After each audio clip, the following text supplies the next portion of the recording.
Hey guys, what's up? Welcome back to another video on my channel. My name is Josh Fan of ShowMeFootball.com and ArrowheadAddict.com, and today I wanted to do a little bit of a fun video where I go over my letter grades for all the Kansas City Chiefs rookies now that we're about halfway through the 2022 NFL season.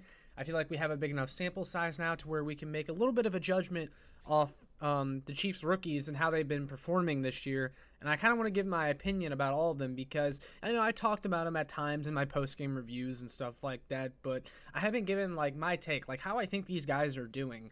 So I thought a video going in depth on how I think they performed this year would be really appropriate, and I think you guys might be a little bit surprised by some of my answers for them. So without further ado, let's get into it.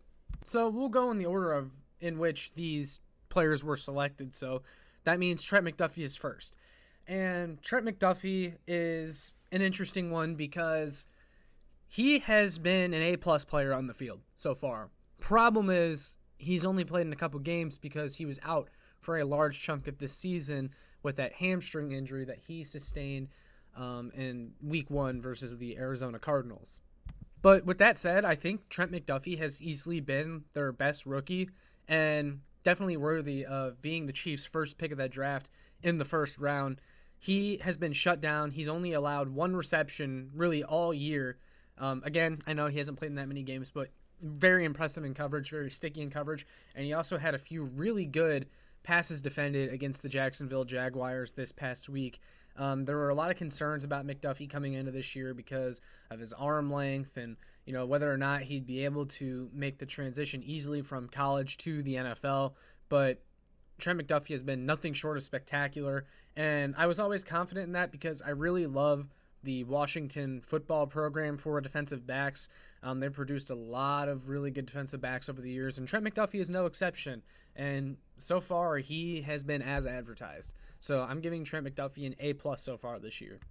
The following pick after Trent McDuffie in the draft, also in the first round, was, of course, defensive end George Karlaftis. All right, you guys better get ready for my grade on George Karlaftis because I think this is the one that's probably going to cause the most controversy in the comments. I'm giving George Karlaftis a D+ so far this year for his grade halfway through the season. Now, hear me out. I don't think George Karlaftis is a bad player. My grade giving him a D+, I'm not saying he's a bad player. And a D+ isn't even that terrible. You're borderline a C player, which means you're average. I definitely think George Karlaftis has shown some flashes this year. He's had some nice rushes. He's definitely been good at batting down passes at the line of scrimmage. That's a part of his game that I didn't see coming that I certainly like, especially since he's not the lengthiest guy in the world. And George Karlaftis will get better as time goes on, in my opinion. But if you guys remember, I did make that video right before the draft talking about 4 players that I did not want the Chiefs to draft in round 1. And George Karlaftis was actually on that list. And the reason for that was because I was worried about his lack of athleticism, his lack of bend around the edge. I thought the Chiefs should have added a little bit more of an athletic profile that maybe had a lower floor than Karlaftis, but a much higher ceiling, because I don't think Karlaftis is a very high ceiling player. I think he's probably a DN2 at best. He can be a good DN2, but I don't think he's your defensive end of the future. And look, George Karlaftis, I know a lot of people will probably bring this up. He ranks pretty well among other rookie edge rushers from this class as far as production goes. He has the second most pressures out of all rookie defensive ends, and that's fine and all. But I think you also have to consider that this year's rookie edge class has also been pretty weak on the field. And then here comes my main gripe with Karlaftis and as to why I'm giving him a D+ for this year. You look at the amount of snaps he's played. He's played 72% of the Chiefs' defensive snaps this year, more than any other defensive end on the Chiefs roster. And he has not recorded a sack, and he has 1 tackle for a loss. He is not making enough plays behind the line of scrimmage for my liking. And for a Chiefs DN room that is begging for someone to take snaps from guys like Clark and Dana, and that is begging for production, George Karlaftis hasn't really been that guy. And look, it was always unfair to put high expectations on George Karlaftis coming into this year. It was always unfair to expect him to come in here and fix this pass rush. But I still expected a little bit more than what we're seeing. He's a little too quiet for someone that plays so many snaps. And his pass rush win rate for this year is one of the worst among starters at the position. And when I actually watch George Karlaftis play and I watch his pass rush, he doesn't really have any pass rush moves, at least not right now. His bull rush is the main thing that he goes for, and it hasn't been super successful. I've noticed him get stonewalled a lot, especially by some of the better offensive lines in the NFL. Like, I appreciate the pressures, even though a lot of them have come on free rushes, and a lot of it has been from actually pretty good coverage from the Chiefs. I want more sacks. I want more production. I want more plays behind the line of scrimmage, tackles for a loss, making more plays in the run game. Karlaftis hasn't made a ton of plays in the run game. And I'm hoping that in the second half of this season, Karlaftis can start to show more of that. He can start to do more, and then my grade on him will hopefully change by the time the season is said and done. But as of right now, if you're someone that likes PFF as a metric, well, PFF has George Karlaftis as the third worst defensive end in all the NFL as far as their grades go. I'm not going to pretend to know everything that goes into their grades, and even they seem to sometimes not be able to explain what goes into their grades, but I do think that his lack of pass rush is part of that poor grade. We just haven't seen great pass rush from him, and I expected to see some flashes of greatness by now. Just a play where he absolutely runs over the tackle and gets a sack for the Chiefs, but that just hasn't happened. He's been very stagnant in regards to pass rush production, but hopefully it gets better. But I'm sure I probably upset some people with that grade, and I'm really interested to see what you guys have to say in the comments, but that's my grade on Karlaftis. Again, not a bad player, and I am confident he will get better, but as of right now, I need more. All right, then after George Karlaftis came Sky Moore at pick 54, and I think most can agree that Sky Moore has by far been the most disappointing draft pick of all the Kansas City Chiefs draft picks in 2022. And as far as a letter grade, I mean, what do I even give him? I think I have to give him probably a D-, and some people may push back on that because, well, how can you give him a D-? Because he hasn't really played yet. That might be true for the offense, yes. Like, okay, Sky Moore hasn't played enough, and he hasn't, messed up to bring his grade down on offense, but special teams, Sky Moore has been a disaster, and that's pretty much where the D- comes from. Although I have said before that I don't really blame Sky Moore because I think that's more of a Dave Toub issue because Sky Moore never returned punts in college. And, Dave Toub is the one that continuously puts him back there even though he's clearly not capable of doing it. But at the same time, I have to give Sky Moore that grade because he just hasn't been good, even though I don't necessarily give him all the blame for what goes on special teams, because I don't think Dave Toub should be putting him in that position to fail. But as far as being a receiver, Sky Moore has definitely been disappointing. And it's not necessarily that he's been bad, but we haven't seen anything. And he has just about 100 receiving yards at this point in the season. And you have to be concerned a little bit because Sky Moore was drafted in the second round. The Chiefs could have taken George Pickens. They traded out of the pick, and George Pickens went to the Steelers, who looks like a stud.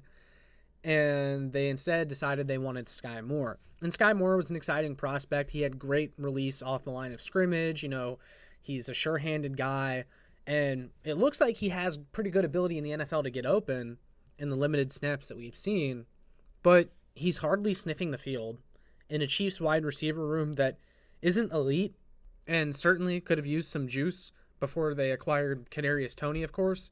And yesterday, the Chiefs had multiple wide receiver injuries with Juju going out and then Hardman didn't play. And Sky Moore still didn't do anything. Kadarius Toney, who got here 2 weeks ago, has already done more than Sky Moore has done all season. And I think that's really discouraging. And I get Sky Moore as a rookie, but we're talking about Kadarius Toney, a guy who got here 2 weeks ago. And Sky Moore had all offseason to pick up the offense and all that stuff. And we're just not seeing anything. And it's very rare that a receiver does nothing in year one and then explodes onto the scene in year two. Usually you've seen flashes by now if you know a guy is going to be really good. And we haven't seen anything from Sky Moore. And I can't pinpoint what exactly the issue is. or if the coaches just have something else in mind for him and that he's just not going to be a factor this year and they've already decided that.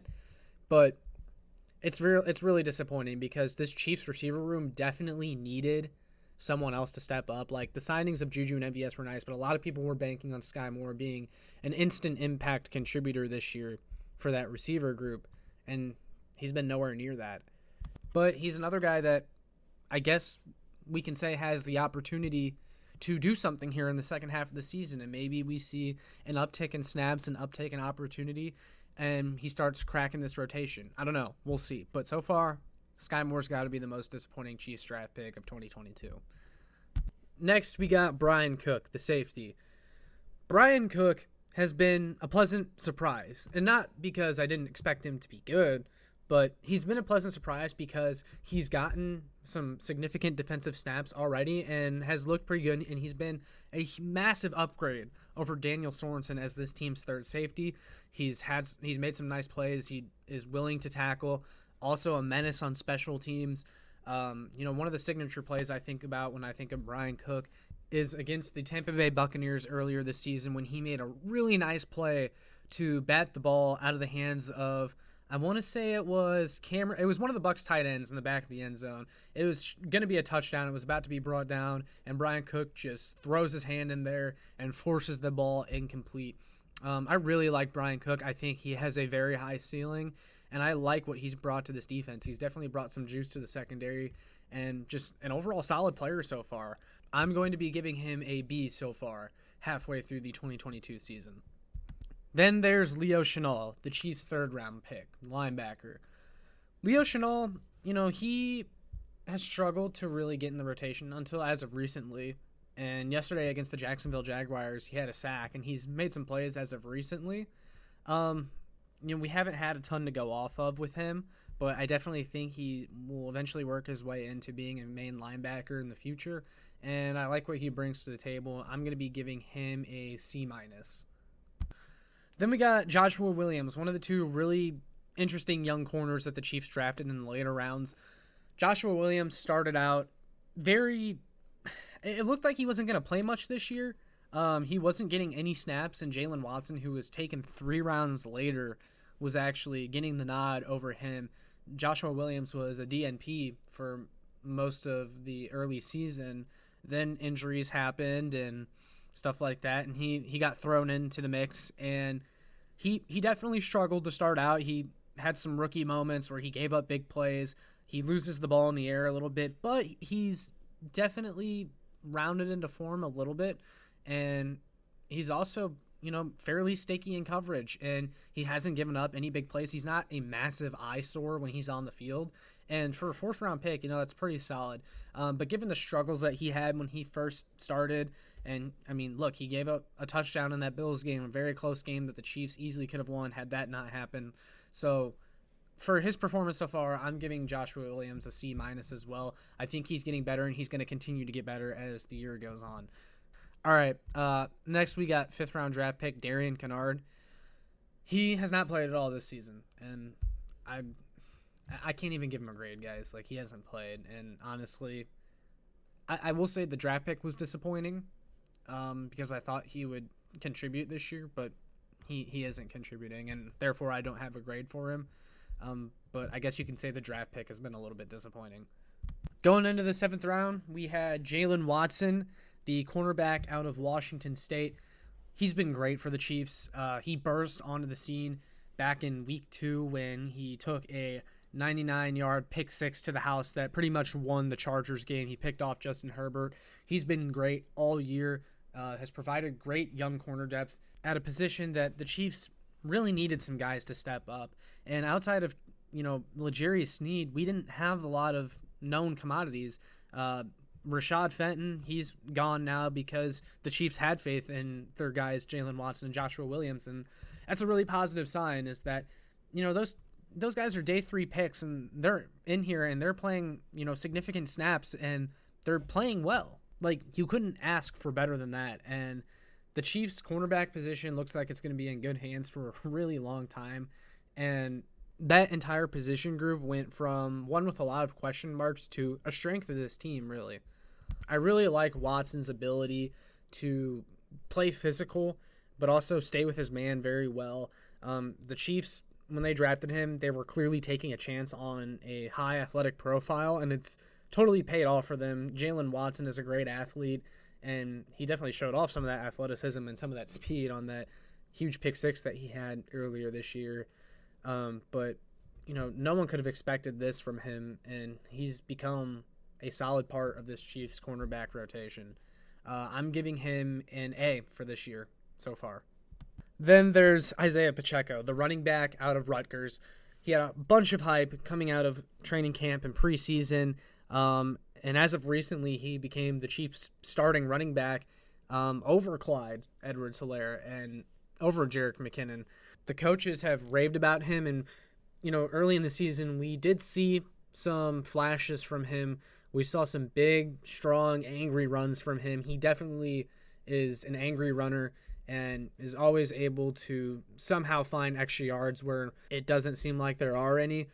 He's definitely taken what his blocking has given him and then some, which is something that Chiefs running backs of recent memory just haven't been able to do, especially Clyde Edwards-Helaire, which is why I think we're seeing him be benched in favor of Isaiah Pacheco now. Isaiah Pacheco also is much more explosive, and he is an explosive threat. He's definitely much more capable of taking a run to the house than Jerick McKinnon or Clyde Edwards-Helaire. And just last game against the Jacksonville Jaguars, even though he had that fumble that was really frustrating, he proceeded to have 16 carries for 82 yards and made the Chiefs' run game look a lot better. We complained about the Chiefs' run game after the Titans game and how lackluster it was. And I think the Chiefs finally were just like, all right, we're going to stop messing with this whole running back by committee thing. Let's pick one guy. Let's stick with him. That guy was Isaiah Pacheco, and he shined. And I think that's what we're going to see the rest of the year moving forward, with Jerick McKinnon being a complimentary guy and Clyde Edwards-Helaire really just taking a back seat. And I said it last night in my post game. I think it's evolution from the Chiefs that they're cutting bait with Clyde Edwards-Helaire and moving with Isaiah Pacheco. I think that's the way to go. And that's something that this team, really didn't do in the past. They always had their favorites, and I was tired of the obligatory carries for Clyde Edwards-Helaire. And the short runs for the Chiefs on first down were getting really frustrating, and it was holding this offense back. Isaiah Pacheco, he just has better traits and more upside, which translates to better production. And even though he's still got stuff to work on, and sometimes he hits the wrong hole when there's an obvious one that is opening up, and he loses some yards from that, you can live with that because of the big plays that he's going to provide you, and he's going to get better with more playing time. So Isaiah Pacheco definitely didn't live up to the hype to start the season, but it seems like now he's going to be getting much more opportunity that he now deserves. But as far as his performance so far, I'm giving him a B-. And then I guess I have to mention Nazeeh Johnson, the Chiefs. They picked him 259th overall. He hasn't played, much like Kennard. I don't have a grade for him, but I guess I have to mention him because he technically was a part of the draft. But yeah, other than that, that's all I got for this video, guys. Those are my grades for all the Kansas City Chiefs 2022 rookies halfway through the season. I am definitely looking forward to hearing from you guys, though. Do you agree, disagree with anything I said? Do you like my grades? Want to hear from you guys, so make sure you engage with me in the comments, and I'll be sure to get back to you. But with all that being said, make sure you like, share it, and subscribe so more Chiefs fans can find this. And make sure you check out my work on ShowMeFootball.com and ArrowheadAddict.com, and I will see